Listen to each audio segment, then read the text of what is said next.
ఇక్కడ క్వశ్చన్ చూడండి 138 పేజీలో 14th క్వశ్చన్ 10th క్లాస్లో ఏమా చూడండి 138 14th క్వశ్చన్ ఏమడుతుందో చెప్పండి. ఇక్కడ find the sum of the odd numbers between 0 and 50. ఇక్కడ ఎక్కడి నుంచి ఎక్కడ తీసుకోవాలి ఆడ్ నెంబర్స్?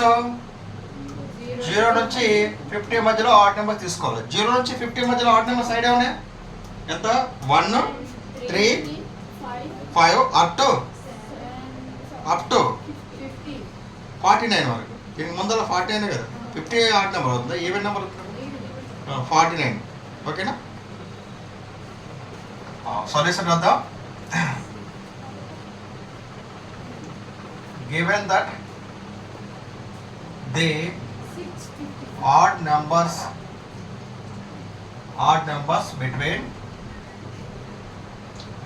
0 to 50, 0 నుంచి 50 వరకు, దట్ ఈజ్ ఏంటి చెప్పండి? అమ్మా 0 నుంచి 50 వరకు ఉన్నటువంటి ఆడ్ నెంబర్స్ ఏంటి చెప్పండి? వాటిని మనం సమ్ చేయాలట. అదెంత? ఫస్ట్ 1 కదా, 1 plus 3 plus 5 plus up to 49.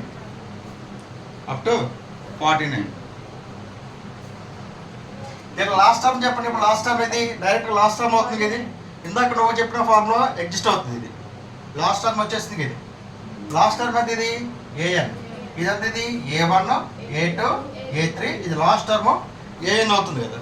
ఏమో అర్థమైంది? ఇది ఇందాక చెప్పిన ఫార్ములా ఉపయోగిద్దాం.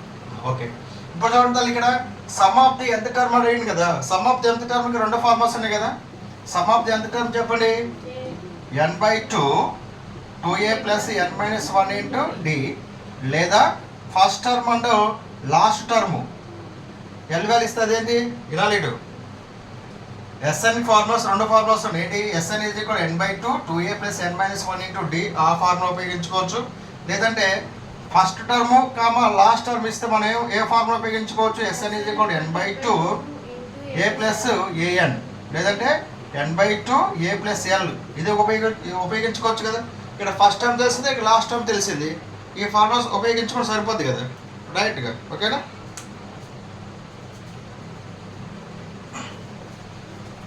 ఓకే, ఇక్కడ A1 ఆన్సర్ చెప్పండి మనకి. A1 is equal to 1, A2 is equal to 3. First term చెప్పండి. ఫస్ట్ టర్మ్ ఎంతమ్మా? A1 is equal to A is equal to 1. Next common difference చెప్పండి. Common difference D is equal ఎంత? A2 minus A1 is equal 3 minus 1 కదా, get 2. D is equal ఎంతమ్మా? 2. A is equal to 1. Next మూడోది ఏంటి చెప్పండి? Last term ఏంటి చెప్పండి? AN term కదా. లాస్ట్ టర్మ్ ఏఎన్ టర్మ్ ఎంత? 49. ఇప్పుడు ఎప్పుడైనా లాస్ట్ టర్మ్ ఇచ్చినప్పుడు మనం ఎస్ఎన్ ఫార్ములా ఉపయోగించుకోవడం వచ్చు కదా. సో సమ్ ఆఫ్ ది ఎంత term? The sum of the n terms SN is equal to n/2 a plus L.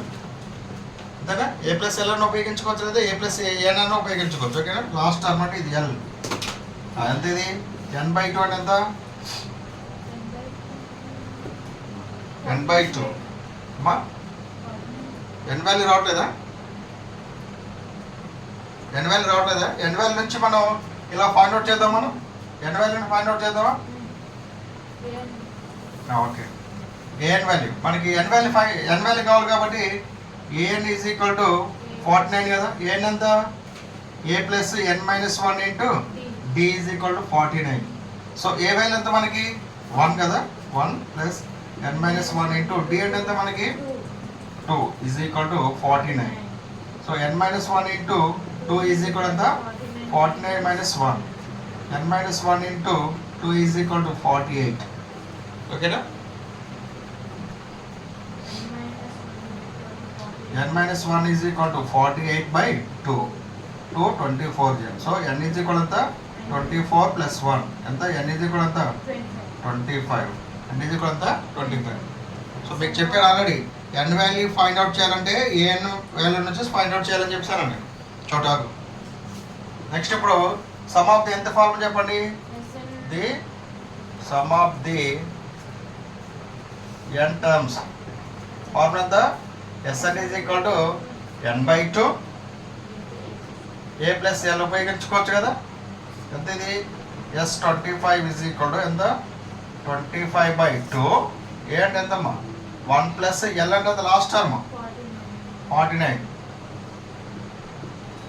25/2 into 50. 25 into 2 25. 50లో 2 ఎన్ని సరిపోతుంది? 2 25 టైమ్స్. 25 ఇంటూ 25 ఎంత?